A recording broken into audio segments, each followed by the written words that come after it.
খুব শীতের এক রাতে এক বৃদ্ধা তার নিজের জন্য কবর খুঁড়ছিলেন, আর তার হাতে ছিল একটা জাদুর চামচ।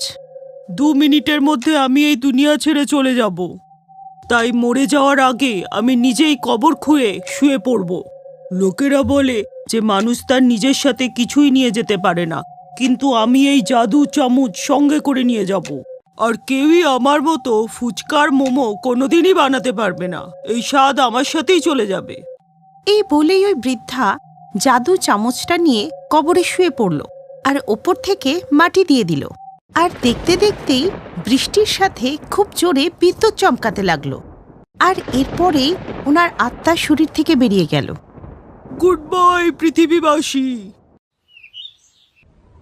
শীতের সকালে রামপুর গ্রামে খুবই কুয়াশা পড়েছিল। ওই গ্রামে একটা খুবই সুন্দর বাজার বসত।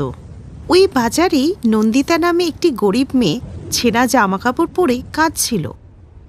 মোমো ফুচকা বানানো দিদা, তুমি কোথায় চলে গেলে? তোমায় দেখতে পাচ্ছি না, তুমি কোথায় গেলে?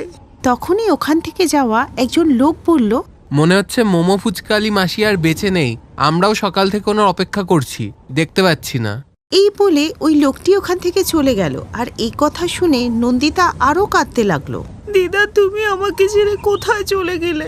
এই গোটা পৃথিবীতে তুমি তো একমাত্র আমার ভরসা ছিলে। তুমি বিনা পয়সায় মোমো ফুচকা খেতে দিতে, তাই তো আমি বেঁচেছিলাম, কিন্তু এখন তো মরেই যাব। বাজারের সবাই নন্দিতাকে দাঁড়িয়ে দাঁড়িয়ে দেখছিল। তখনই এক মহিলা ওখানে এসে রেগে ওকে বকতে বকতে বলতে লাগলো, ফ্রিতে ফুচকা মোমো খেতে পাবি না বলে এত কান্না? আর ওই বুড়ি দিদাকে দেখিসনি, এত বয়সেও সে নিজে রোজগার করে খেত। তোর তো হাত পা সবই ঠিক আছে, তাও কাজ না করে ভিক্ষা করিস? লজ্জা করে না তোর? এই বলে ওই মহিলাটি ওখান থেকে চলে গেল। আর নন্দিতার খুব খিদে পেয়েছিল বলে সে সব দোকানে গিয়ে ভিক্ষা চাইতে লাগলো। সবাই ওকে তাড়িয়ে দিতে লাগলো। আর ও যখন থামলো না, তখন সবাই ওর দিকে টমেটো ছুঁড়ে মারতে লাগলো। আরে মার একে, মার! এত শক্ত সমর্থ মেয়ে হয়ে তাও ভিক্ষা করছে, মার একে!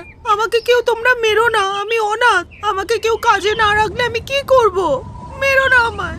নন্দিতার কথা কেউ শুনল না, তাই সে কাঁদতে কাঁদতে রাস্তার ধারে একটা ছেঁড়া কম্বল গায়ে দিয়ে বসে পড়ল। ওখানে বসে সে ভিক্ষা চাইতে লাগলো, কিন্তু কেউ তাকে ভিক্ষা দিল না। তাই সে আবার কাঁদতে কাঁদতে পাশের একটা মন্দিরে চলে গেল এবং সেখানে ভগবানের কাছে গিয়ে কাঁদতে লাগলো। ভগবান, তুমি তো একে আমার মা বাবাকে নিয়ে নিয়েছো, তারপরে এক দিদা ছিল, সে ছিল শেষ ভরসা, তাকেও তুমি নিয়ে নিলে। এর চেয়ে ভালো ছিল তো তুমি আমাকেই ডেকে নিতে, এই নিষ্ঠুর দুনিয়া থেকে তো আমি বাঁচতাম। তখনই ঠাকুরমশাই এলে নন্দিতা পেছনে ঘুরে তাকায়। ঠাকুরমশাই, আপনি আমার থেকে দূরে চলে যান। আমি তো ভিখারি, তাই লোকে আমাকে অস্পৃশ্য বলে মানে। যদি তুমি অস্পৃশ্য হতে, তাহলে ভগবান তোমাকে এই পৃথিবীতে পাঠালেনই বা কেন? ভগবান যখন তোমাকে মেনে নিয়েছেন, তখন আমরা তোমাকে অস্বীকার করার কে? তোমার সমস্যা আমি জানি। তুমি ভিক্ষা করা ছেড়ে অন্য কোনো কাজ শুরু করো মা, তারপরেই দেখবে ভগবান তোমার সাহায্য করতে নিজে চলে আসবেন। কারণ এই সমাজ কোনো ভিখারিকে স্বীকার করে না মা। এই বলে ঠাকুরমশাই পুজো করতে বসলেন, আর নন্দিতাও মন্দিরের নিচে বসে ভিক্ষা চাইতে লাগলো। তখনই সেখানে আদিত্য নামে একটা ছেলে এলে ও তার কাছেও ভিক্ষা চায়। ভাই, 1 সপ্তাহ ধরে কিছু খাইনি। নন্দিতার মুখ থেকে ভাই কথাটা শুনে আদিত্যর মন গলে যায়। সে ওখানেই নন্দিতার পাশেই বসে পড়ে। এরপর আদিত্য নন্দিতাকে খাবার খাওয়ানোর জন্য একটা বড় রেস্টুরেন্টে নিয়ে গেলে সেখানকার ওয়েটার বলে, স্যার, এই ভিখারিগুলোকে খাবার খাওয়ানোর কোনো মানেই হয় না, এতে এদের অভ্যাস খারাপ হয়ে যায়। ওয়েটারের এই কথা শুনে আদিত্যর এত রাগ হয় যে সে খাবারের প্লেট ওর গায়ে ছুঁড়ে মারে। তারপর সে বিল মিটিয়ে দিয়ে অন্য রেস্টুরেন্টে গিয়ে খাবার খায়। নন্দিতা এইসব দেখে অবাক হয়ে যায় আর বলে, দাদা, এত রাগ করা ভালো কথা নয়। বুঝলে বোন, আমি এই পৃথিবী থেকে না বিরক্ত হয়ে গেছি। কেউ ভিক্ষা করলে তাকে এই সমাজ ভিখিরি বলবে, আবার কেউ টাকা পয়সা কামালে বলবে 2 নম্বরই করে টাকা পয়সা কামিয়েছে, কিন্তু কোনোদিন নিজের দিকে তাকিয়ে দেখবে না যে নিজেরা কি করেছে জীবনে। কিন্তু তুমি চিন্তা করো না, তুমি খাও। আদিত্যর কথা নন্দিতার মনে দাগ কেটে যায়। খাওয়া শেষ হলে আদিত্য নন্দিতাকে 10,000 টাকা দেয় আর পরের দিন দেখা করবে এই বলে সে ওখান থেকে চলে যায়। ওখান থেকে সিগন্যালে ফিরে এসে নন্দিতা বারবার আদিত্যর কথাগুলোই ভাবতে লাগে। নন্দিতা পরের দিনই আদিত্যর দেওয়া টাকা দিয়ে ফুচকার একটা স্টল বানায়, যেখানে ওই বুড়ি দিদার ফুচকার স্টল ছিল। কিন্তু ওখানে পৌঁছে নন্দিতা দেখে যে আরো অনেকেই ওখানে ফুচকা স্টল দিয়েছে। যতদিন দিদা বেঁচে ছিল এখানে কেউই ফুচকা স্টল দেয়নি, আর যেই এখন দিদা মারা গেছে দেখো বাকি স্টলগুলোতে অনেক খদ্দের এলেও নন্দিতার সারাদিন কেটে গেলেও কোনো খদ্দের আসে না। তারপর দিনের শেষে 2 জন খদ্দের আসে। আরে মা, আমি তো তোমাকে অনেকবার ভিক্ষা করতে দেখেছি। এই কাজটা করে তুমি ভালোই করেছো। দাও মা, আমাদেরও কয়েকটা ফুচকা দাও তো। হ্যাঁ কাকু, নিশ্চয়ই, আপনি আমার প্রথম খদ্দের। এই বলে নন্দিতা কাকুকে ফুচকা খাওয়াতে লাগে। ওই 2টো লোক ফুচকা খেয়ে চলে গেলে সামনের ফুচকাওয়ালাটা নন্দিতার কাছে আসে আর রেগে গিয়ে বলে, এ ভিখারি, এখান থেকে সব ঠেলা ফেলা সরা। যখন আমি আপনাকে বাধা দিচ্ছি না তাহলে আপনি কে আমাকে বাধা দেওয়ার? আর এই জমিটা কি আপনার বাপের? 2 পয়সার ভিখারি কোথাকার। এই ঠেলা ভাঙ, এর ভাঙ। ওরা সবাই মিলে নন্দিতার ঠেলাটা উল্টে দিল আর সমস্ত জিনিসপত্র রাস্তায় ছড়িয়ে ছিটিয়ে পড়লো। এই দেখে নন্দিতা কাঁদতে লাগলো। ভগবান, আমি আর এই পৃথিবীতে বাঁচতে চাই না। তুমি এমন কিছু একটা করো যাতে কাল সকালে আমি আর ঘুম থেকে না উঠি। এরপর নন্দিতা কোনো রকম ঠেলাটা সোজা করলো আর ওর মধ্যেই রাত্রিবেলা শুয়ে পড়ল। কিন্তু সকালে যখন ঘুম থেকে উঠলো দেখলো ওর ঠেলাতে ফুচকা ভর্তি আর তার সাথে অনেক মোমোও রাখা। এই দৃশ্য দেখে নন্দিতা তো অবাক হয়ে গেল। এইসব কি? ফুচকা, মোমো, আমি যে কিছুই বুঝতে পারছি না। এই ফুচকার মোমোর গন্ধ তো ঠিক সেই রকম যেরকম দিদা বানাতো। গোটা গ্রাম যে দিদার হাতের ফুচকা আর মোমোর জন্য পাগল ছিল। ওই স্বাদ আর গন্ধ গ্রামের সবারই চেনা ছিল। তাই ওই গন্ধ পেয়ে কিছু সময়ের মধ্যেই নন্দিতার স্টলে ভিড় লেগে যায়। দিদি, তুমি তো ওই দিদার কথা মনে করিয়ে দিলে। ওনার মতো ফুচকা তো আর কেউ বানাতে পারে না, তুমি কি করে পারলে? এটা তো আমিও বুঝতে পারছি না। তোমরা খাও, ভাবো এটা দিদারই প্রসাদ। ও সবাইকেই ফুচকা আর মোমো খাওয়াতে লাগলো। না ফুচকা কম পড়ছিল না মোমো কম পড়ছিল। সন্ধেবেলা পর্যন্ত ওর দোকানে ভিড় লেগেই ছিল, কিন্তু তাতেও ফুচকা বা মোমো কোনোটাই কম পড়ছিল না। রাত্রিবেলায় যখন সবাই চলে গেল তখন পাশের ফুচকাওয়ালা আবার এসে নন্দিতার ঠেলা ফেলে দেওয়ার চেষ্টা করলো। আর এই করতে গিয়ে সেখানে প্রচণ্ড জোরে বৃষ্টি শুরু হয় আর বিদ্যুৎ চমকায়, আর তার মধ্যে ওই বুড়ির আত্মা প্রকট হয়। বুড়ির আত্মাকে দেখে সবাই খুব ভয় পেয়ে যায়। আরে মাসিমা তো মরে গেছিল, মনে হচ্ছে ওনার আত্মা এসেছে। আরে পালা পালা পালা। ভয় পেয়ে সমস্ত ফুচকাওয়ালাগুলো ওখান থেকে পালিয়ে যায়। আর বুড়ি দিদার আত্মা নন্দিতাকে বলে, নন্দিতা, এই সমস্ত চমৎকার আমিই করেছি। এই নে তোর জাদু চামচ। যতক্ষণ এই চামচ তোর কাছে থাকবে ততক্ষণ না ফুচকার কমতি পড়বে না মোমোস। আর তুই ভিক্ষা করিস না। আর হ্যাঁ, যে আদিত্য তোকে বোন মেনে টাকা দিয়েছে সে আর কেউ না, সে আমারই নাতি। ও রোজ তোকে ওই মন্দিরের আশেপাশেই খুঁজছে, কিন্তু খুঁজে পাচ্ছে না। কালকে তুই ওখানে গিয়ে ওর সাথে দেখা করিস আর একসাথে মিলেমিশে থাকিস।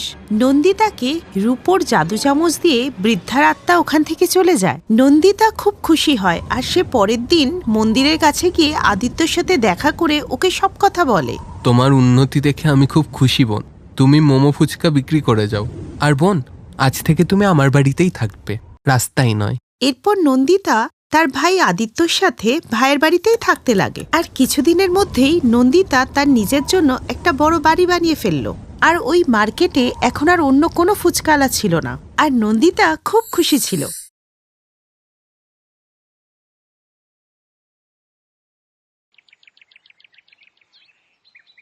পল্টু একজন চোর ছিল। সে স্টেশনে দাঁড়িয়ে থাকতো আর যখনই ট্রেন চলতে শুরু করত তখনই যারা জানলার ধারে বসে ফোন চালাতো তাদের ফোন চুরি করে নিয়ে ও পালাতো। ট্রেন তখন চলতে থাকতো বলে কেউ ট্রেন থেকে নেবে ওকে ধরারও সাহস করতো না। আরে বাহ, আজকে যে আইফোন পেয়ে গেলাম, এটা বেচলে 20,000 তো পাবোই। মোবাইল নিয়ে পল্টু চোর বাজারে পৌঁছে যায় আর সেখানে মোবাইলটা বিক্রি করার চেষ্টা করে। কিরে ভাই পল্টু, আজকে যে খুব বড় হাত মারলি মনে হচ্ছে। কিন্তু ভাই এই ফোন আমি কিনতে পারবো না, এর সিকিউরিটি না খুব টাইট, তুই নিয়ে যা। এই গজাদা, তুমিও না সত্যি একটা চিজ মাইরি। আমি চোর হয়ে চুরি করতে পারি আর তুমি দোকানদার হয়ে কিনতে পারো না? হ্যাঁ, এই তোমাদের কি শুনি বলো তো, সারা দিন দোকানে বসে থাকো, আরে শালা রিস্ক তো আমাদের। তাই চুপচাপ ফোনটা নিয়ে নাও আর টাকাটা দিয়ে দাও, নইলে কিন্তু। তখনই পল্টুর কাঁধে কেউ হাত রাখলো। সে ঘুরে দেখলো যে একটা লম্বা চওড়া লোক দাঁড়িয়ে আছে। এই যে ভাই, ফোনটা আমায় দাও। হ্যাঁ হ্যাঁ ঠিক আছে, এই নিন ফোন। আমি তো কাউকে না কাউকে বেচেই দিতাম।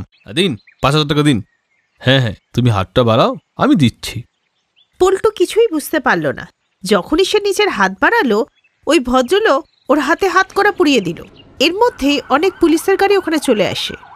আরে এ কি হলো আমার সাথে? এ যে চিটিং। আচ্ছা বাবা, এবার তোমার চিটিং মনে হচ্ছে। আর তুমি যে লোকেদের পকেট মারো, ওদের কষ্টের টাকা সব চুরি করে নিয়ে যাও। শোনো বাবা, এবার তুমি ভুল লোকের সাথে পাঙ্গা নিলে। আমি এই এলাকার নতুন এসিপি, বুঝলি? এইভাবেই পুলিশ পল্টুকে জেলে পুরে দেয়। জেলে পল্টু কখনো গান করত, কখনো কবিতা পাঠ করত। ওর ব্যবহার দেখে সবাই খুব খুশি হয়ে যায়, আর 6 মাসের মধ্যেই ওকে জেল থেকে ছেড়ে দেওয়া হয়। শোন পল্টু, তোর ভালো ব্যবহারের জন্য তোকে ছেড়ে দিলাম, কিন্তু আমার নজর সবসময় তোর উপর থাকবে। তাই চুরি করে ছেড়ে দে আর কাজ কর। কিন্তু সাহেব, আমি যে পড়াশুনো করিনি, আমায় কে কাজ দেবে? তোকে অন্যের কাছে কাজ করতে কে বলেছে? বার্গার, পিৎজা, ফুচকা এগুলো বেচ।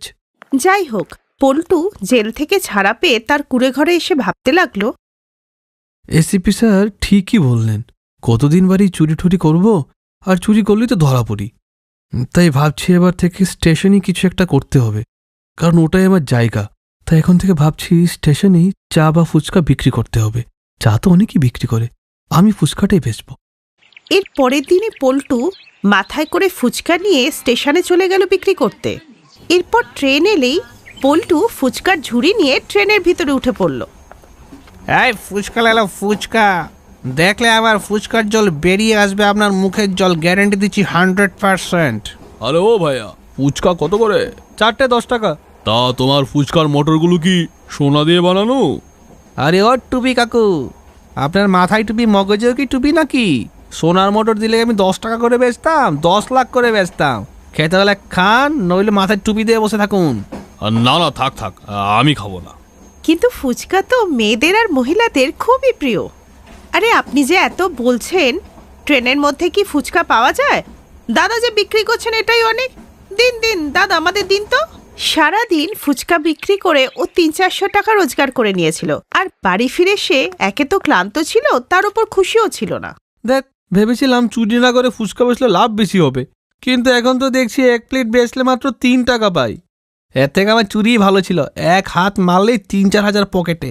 এবার মনে হচ্ছে ফুচকার আড়ালেই কিছু একটা ভাবতে হবে। এরপর পল্টু একটা বুদ্ধি ভাবতে ভাবতে ঘুমিয়ে পড়ল। সকালে উঠেই সে ফুচকা ঝুড়িটা তৈরি করলো আর ট্রেনে বিক্রি করতে উঠে পড়লো। এই ফুচকা ফুচকা 10 का 20, 10 का 20, 10 টাকা পেয়ে যাবেন 20টা ফুচকা। ফুচকা খাবে, ফুচকা ফুচকা লাবে। 10 টাকার 20টা ফুচকা শুনে সব যাত্রীরা অবাক হয়ে গেল। তা ভাই, এত সস্তায় যে দিচ্ছ তুমি, আবার 20 দিন পুরনো ঠুরনো দিয়ে দিচ্ছ না তো?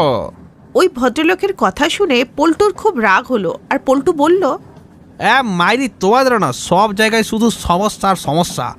এই যদি আমার ফুচকাতে এতটুকু বাজে কিছু থাকে না, আমার বউ আমি তোমাকে দান করে দিয়ে দেবো। আর যদি আমার ফুচকা ভালো হয়, তবে তোমার বউ আমাকে দান করে দিতে হবে। কি রাজি তো? না না ভাই, একই কথা। হ্যাঁ কেন বে? তোর যদি এতটাই কনফিডেন্স থাকে যে আমার ফুচকা বাজে, তো ভয় কেন পাচ্ছিস? হ্যাঁ, আরে দাদা ছাড়ো তোর কথা। পুরুষ জাত মানেই সবসময় সন্দেহ করে। তুমি এত সস্তায় ফুচকা দিচ্ছ, এটাই তো অনেক। আজকের পর থেকে আমি ফুচকা খাওয়ার জন্য রোজ এই ট্রেনেই যাতায়াত করতে থাকবো। তাতে দাও তো। এরপর পল্টু সবাইকে ফুচকা খাওয়াতে লাগলো। আর এত সস্তায় ফুচকা দিচ্ছে বলে পুরুষ আর মহিলারা ভিড় করে এলো। আর এই ভিড়ের সুযোগ নিয়ে পল্টু অনেকগুলো পার্স চুরি করে নেয়। রাত্রিবেলা ও যখন বাড়িতে আসে এবং ব্যাগ খোলে, তার মধ্যে অনেক পার্স ছিল। এই না হলে কাজ। এইভাবে ওর কাছে 30,000 টাকা জমা হয়ে গেল। এই সাংঘাতিক ব্যাপার তো। প্ল্যানটা তো দারুণ কাজে দিয়েছে। এইভাবে চলতে থাকলে না, আমি কদিনই লাখপতি হয়ে যাব। এখন থেকে এটাই পল্টুর কাজ ছিল। সস্তায় ফুচকার লোভ দেখিয়ে সবাইকে জড়ো করে তাদের পার্স চুরি করে নিত।